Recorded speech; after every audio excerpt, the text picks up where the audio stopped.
негизи эле этикасы мамлекеттик кызматкердин этикасына жатпайт. Ал кишини мен түшүнө албай койдум. Мындай боло берет го деп ойлойм мен. Кайым айтты, ушу өзү туура эмес. Байсаловдун да өзүнө жакпаган характери болсо керек.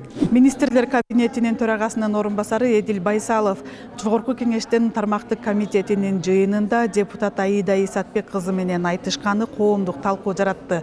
Эдил Байсаловдун депутаттар менен айтышкан бул биринчи учур эмес. Деги эле мамлекеттик кызматкердин ушундай өзүн алып жүрүүгө этикасы жол береби? Биз азыр Жогорку кеңештин депутаттарынын пикирин сурап көрөбүз.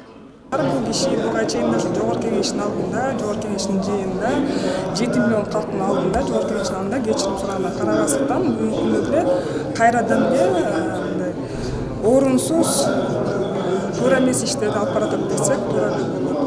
Туктура айтасыздар, ал кишинин сүйлөгөн сөзү негизи эле этикасы мамлекеттик кызматкердин этикасына жатпайт. Мен ойлойм, кандай гана бийликте болбойлук, депутат болобузбу,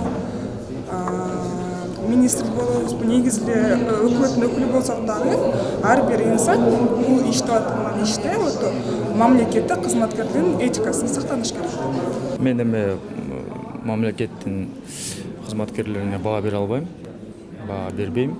Бирок мен да кече көрдүм интернеттен өзүнүн алып баруусу, өзүнүн турган жүргөнү, депутаттарга кылган мамилеси кичине адепсиздик деп эсептейм да. Анткени ал дагы мамлекеттин кызматкери, Жогорку кеңештин депутаты дагы мамлекеттин кызматкери, анан бул жака келип отчет түрүндө маалымат берип аткандан кийин ал адам милдеттүү түрдө жакшы мамиле кылып, суроолоруна так жооп берип, анан ар бири өзүнүн ишин кылсабы деп эсептейм. Ушунча өзүңүздөр да көрүп атасыз, коомчулук да көрүп атат. Ал кишини мен түшүнө албай койдум. Жеке өзүм түшүнө албай койдум. Эмне себептен ушундай кыймыл аракеттер жасап атат? Депутаттар менен ортосунда түшүнбөстүк болуп атат. Бирок мен ушул Эдил Байсалов боюнча көз эч качан бир жаман жакшы айтышкан эмеспиз да. Мен уктум эми кичине туура эмес, бир абысындардай урушкандай эле болду. Анан мен унчуккан жокмун, мен мындай чыгып кеттим, кыздар өзүнчө урушуп алсын депчи. Анан кийин эми ар бирөөнүн өзүндө да, бирок бир чети Байсаловдун бир жагы жагат да, бул болгонун оюндагынын баарын беткеле айтып салат. Ичинде катпайт. Бир чети билесиң да ушундай экенин. Айрымдары мен оюмча мындан мүмкүн эки эсе жамандыр. Эмне үчүн дегенде оюн түз айтпайт, ичинден может бир кара ойлору бар да. Эми этика деген болуш керек мен оюмча.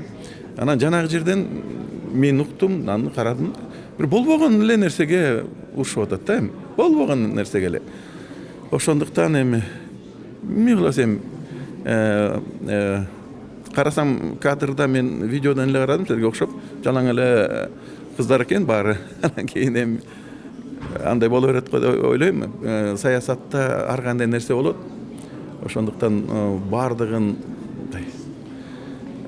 шыгылып эле эл бири-бири менен кагышпасын, биз саясатчылар бири-бири менен кагышып эле ушинтип жүрө берелик.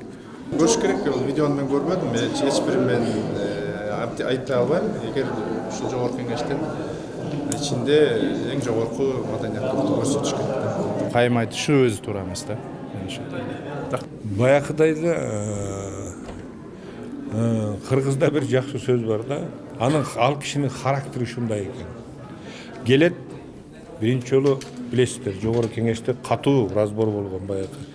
Анан ал киши туруп депутаттардан кечирим сураган, сүйлөгөн сөз үчүн, айткан сөз үчүн. Анан ал бүтүп кечирип бүтүлгөндөн кийин кечеки окуяны бүгүн мына биздин бир депутат дагы көтөрүп чыкты.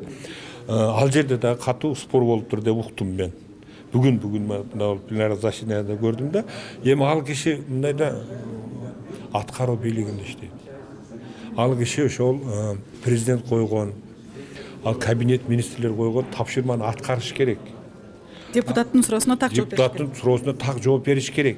Да, эми ал өзүн канчалык бийик көтөргөндө дагы эл депутаттын мүдөөсү ар бир суроосуна жооп беришке ал милдеттүү. Ошон үчүн ал аткаруу бийлигинде отурат.